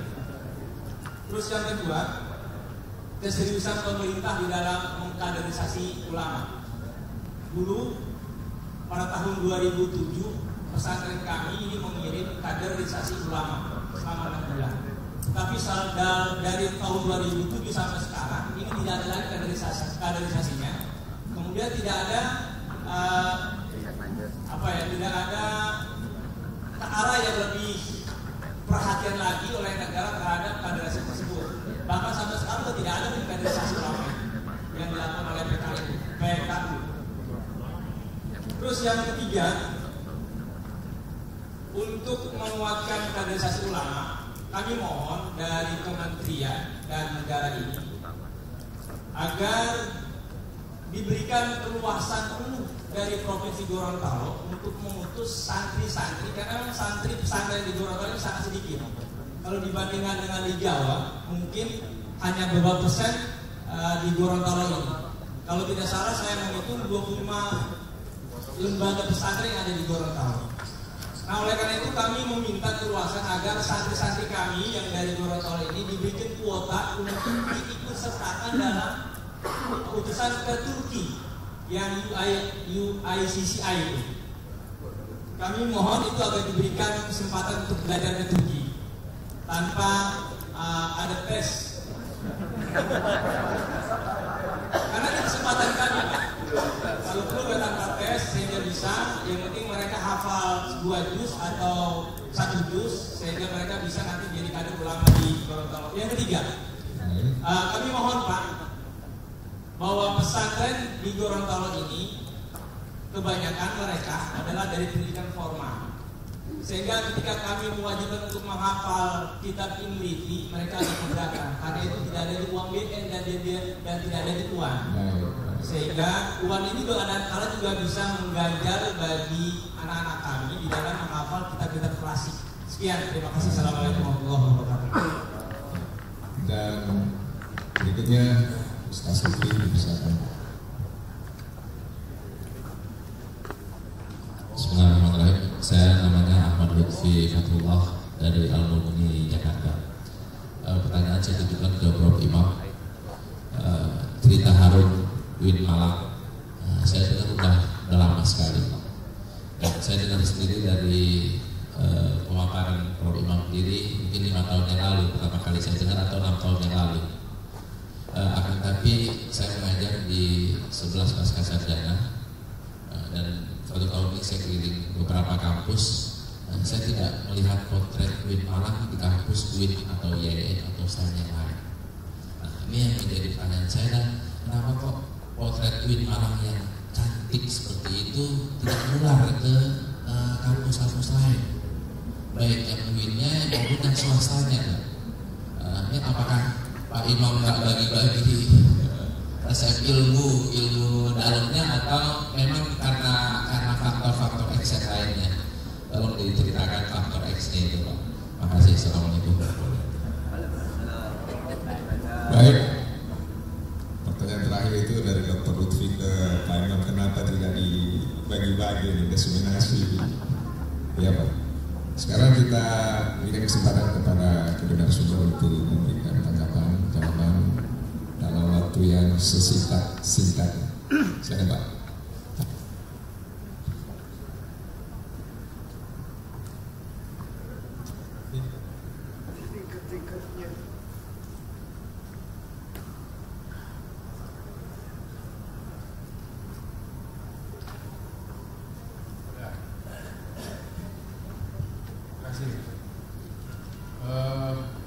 Ada pertanyaan, usulan-usulan, ada pertanyaan, ada beberapa usulan-usulan Bapak sampaikan itu.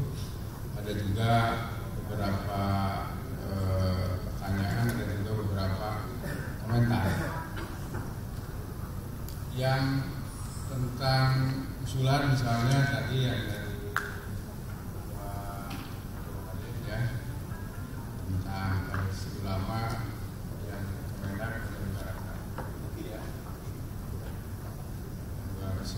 orang, mungkin ini sesuai dengan persyaratan saya pikir bisa ditampung oleh Pak Moderator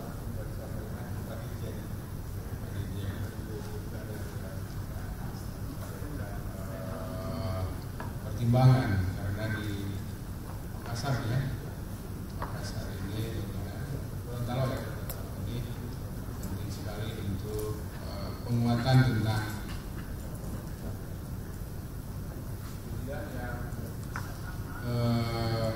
berikutnya tentang ulama intelektual dan intelektual ulama yang disampaikan oleh Pak Mulisin ya, Mulisin.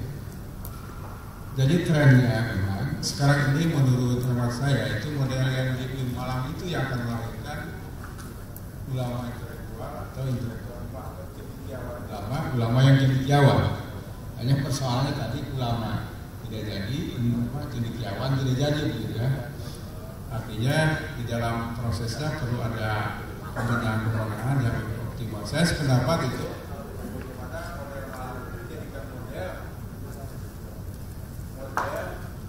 Pengembangan perguruan tinggi se-Indonesia atau Indonesia.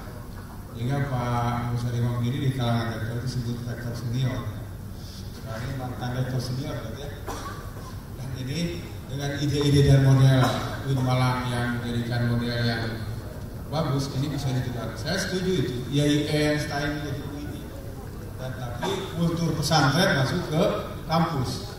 Dan ini saya pikir pengkaderan ulama masa depan yang sistematis.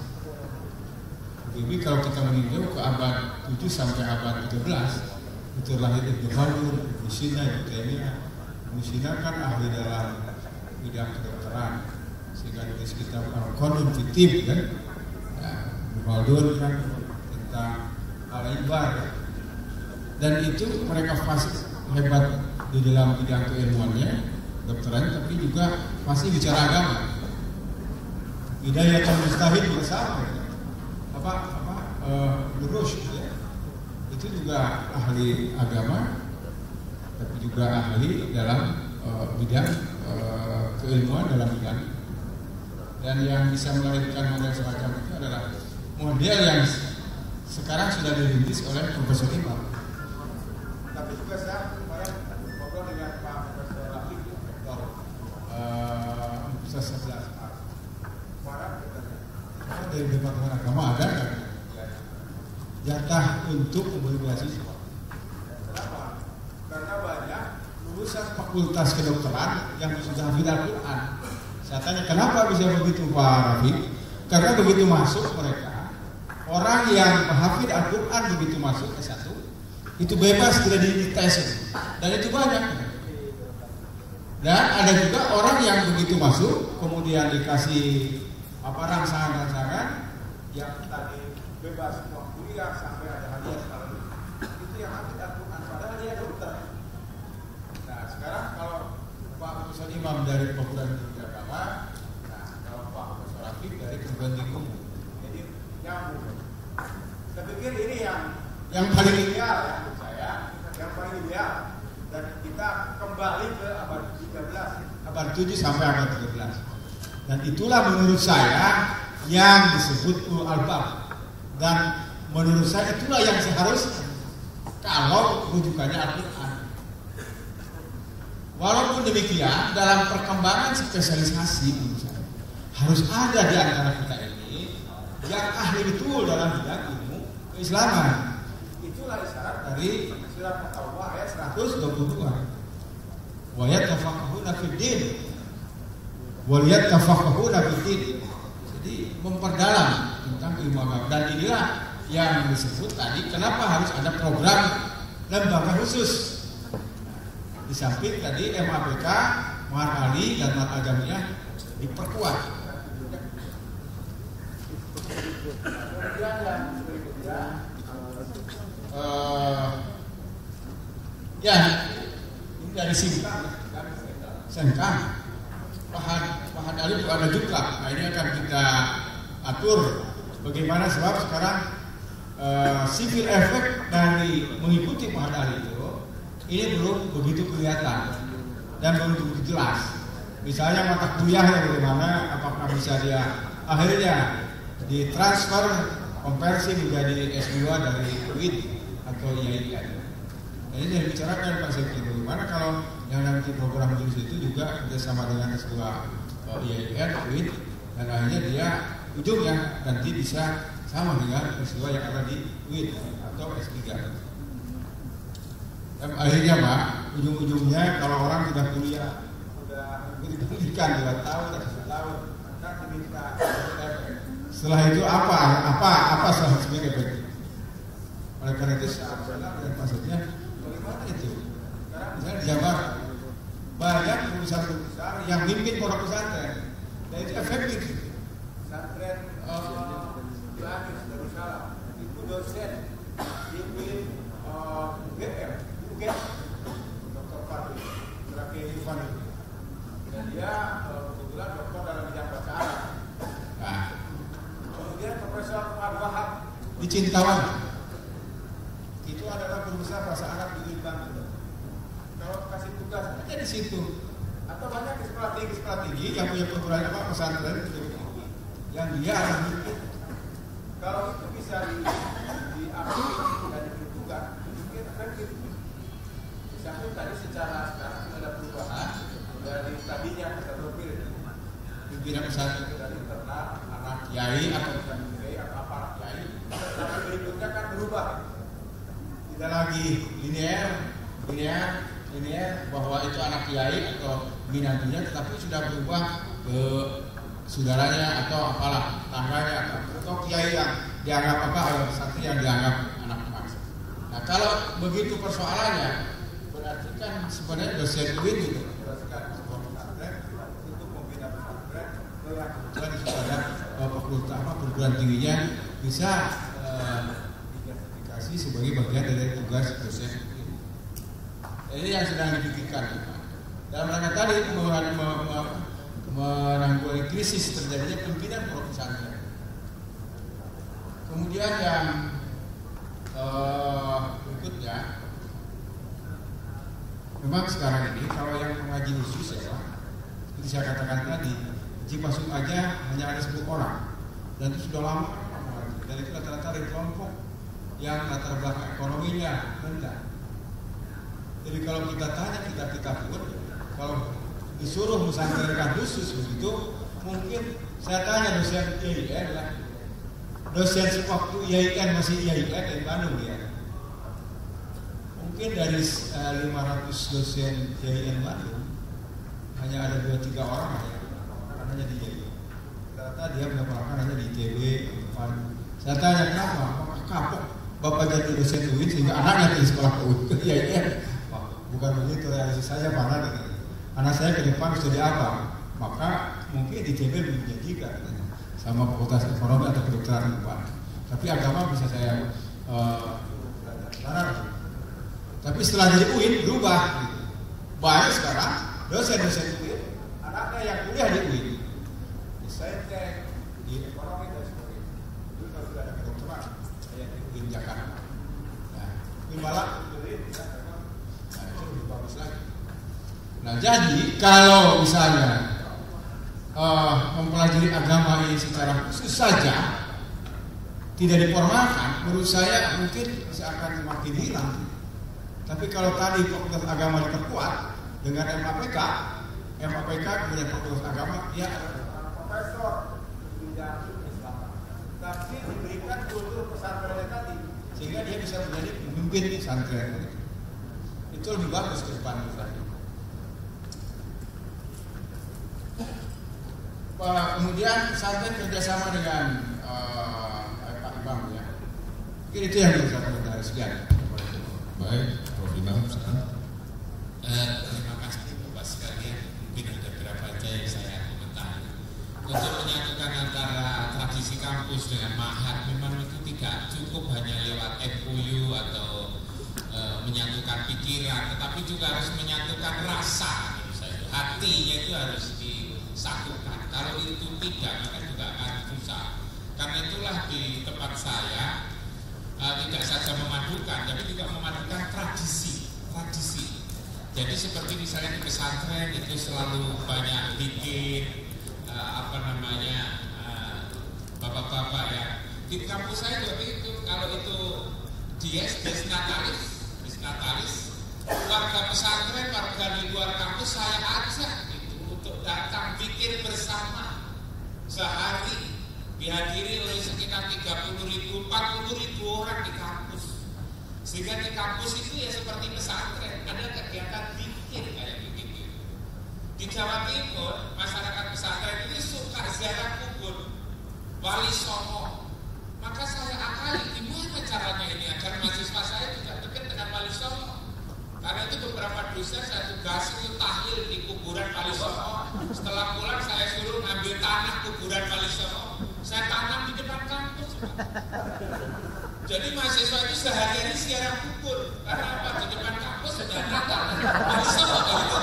Ya kayak gitu sampai lakukan untuk apa? Untuk menyatukan hati sebetulnya. Hatinya itu ada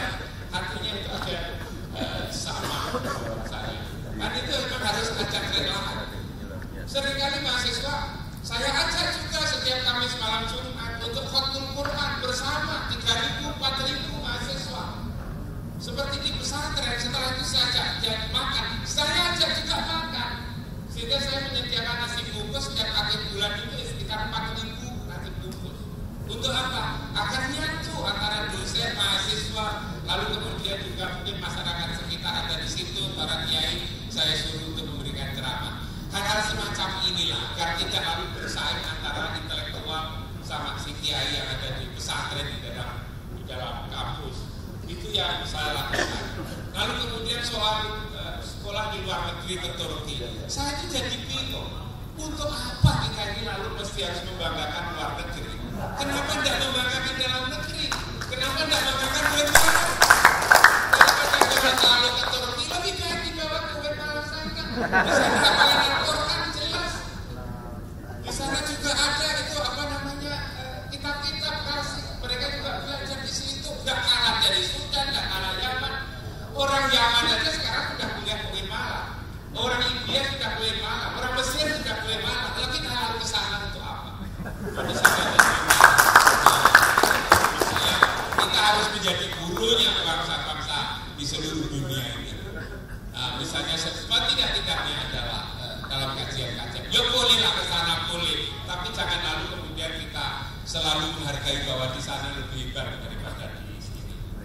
Lalu kemudian Pak Dr. Lutfi, pertanyaan itu sering kali Pak Lutfi disampaikan kepada saya, Pak Imam, saya ini sudah dengarkan ceramah sampean, saya sudah membaca buku-buku sampean, tapi itu sudah saya lakukan, tapi kok tidak maju-maju ini, barangkali ada ilmu yang tersisa, yang belum sampaikan kepada saya. Saya bilang, Pak Luki, memang ada ilmu yang saya rahasiakan. Kenapa dirahasiakan? Walaupun saya berikan, toh sampai juga tidak mampu untuk melaksanakan. Dia bilang, saya akan melaksanakan Pak Imam kalau memang betul-betul itu kuncinya. Betul tak bilang itu? Betul, insya Allah. Lalu kemudian tak beritahu, sampai pernah lihat sinetron. Sinetron apa? Ya sinetron itu suami-suami takut istri. Itu sesungguhnya bukan hanya suami takut istri, tetapi rektor-rektor takut istri. Ya, lalu bagaimana kalau rektornya takut istri menjadi maju? Apa itu maksudnya Pak Imam? Kalau rektor itu dilatih oleh Pak Menteri, istrinya kan diajak untuk menyaksikan. Istri itu gembiranya bukan main. Gembiranya itu bukan karena suaminya dilatih, tetapi karena bulan depan itu yang dibawa pulang itu lebih dari yang bulan lalu. Tapi lah berani enggak antara sebelum dilatih jadi rektor, setelah jadi rektor itu sama. Nanti sampai mesti ditanya, ini sudah dilatih jadi rektor atau sama? Jangan-jangan sudah buat cabang di tempat lain. Nah, saya ini berani. Saya bukan suami-suami takut istri, rektor takut istri. Saya katakan pada istri kita, saya menjadi rektor ini dulu ini akan tambah. Kenapa? Karena dari rektor itu, uang yang untuk rektor itu akan saya pakai untuk membiayai anak-anak miskin. Dan dengan begitu, maka lalu kemudian dosen-dosen pada ikut, karyawan pada ikut, mahasiswa juga pada ikut itu mengeluarkan infak, di zakat infak dan sedekah. Saya memang 16 tahun, 4 periode memimpin lembaga pendidikan. 2 periode saja di demo, saya sampai 16. Kenapa? Karena memang begitu, saya juga tidak dapat apa-apa menjadi rektor. Karena semua yang saya dapatkan itu, saya memasukkan langsung pada zakat infak dan sedekah itu. Yang dari situ lalu kemudian bisa dipakai untuk mengembangkan. Ini sesungguhnya tidak patut saya sampaikan, tapi karena Dr. Lupi tanya pada saya, gitu kan, tangan kanan menyampaikan, tangan kiri kan tidak boleh tahu. Tapi kalau tangan kiri tidak boleh tahu, maka juga tidak akan dikembangkan di tempat-tempat lain. Dan itu juga tak dikembangkan seperti ini, Dr. Lupi. Nah, ternyata memang jarang. Saya kenapa mau seperti itu? Karena saya lebih suka kampus saya itu maju daripada pilihan kantong saya penuh gitu. Apa artinya kantong saya penuh tetapi kampus yang saya pimpin tidak maju, ulama tidak ada di situ sesungguhnya. Jadi ada niatan besar untuk bagaimana ini ada Pak Irjen. Saya tadi cerita saya itu tidak pernah ambil uang sebagai rektor Pak Irjen. Selama 16 tahun ini ada Pak Irjen. Apa ada Pak Irjen lagi? Saya tidak berani ngomong begitu. Nanti diperiksa saya. Tapi Pak Irjen juga tahu saya sahabat. Saya kira itu Pak Luki, jadi ada niatan untuk membesarkan perguruan tinggi ini. Kalau itu dikembangkan saya kira bagus. Saya kira itu, terima kasih Bapak sekalian dan Pak Irjen, mohon maaf. Assalamualaikum warahmatullahi wabarakatuh. Bapak Ibu sekalian, selamat datang kepada Bapak Irjen yang sudah hadir di tempat ini.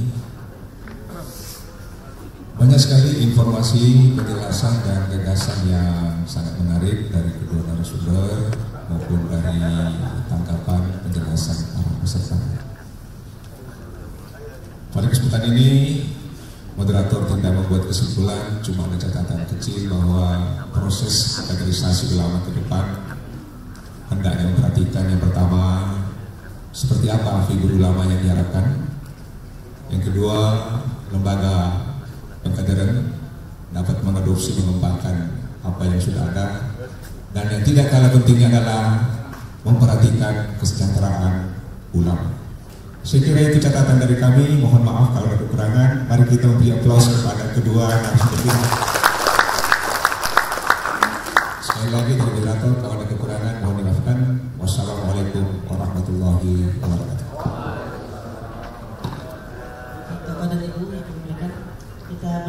terus untuk para narasumber yang kita. Bapak dan Ibu yang dimuliakan, ada sisa waktu sekitar 7 sampai 10 menit. Ya. Dipersilakan untuk menikmati snack terlebih dahulu, kemudian di bawah minumannya di tempat duduk. Kita akan melanjutkan sesi berikutnya dengan Bapak Inspektur Jenderal dan digabung dengan Profesor Yudian Wahyudi.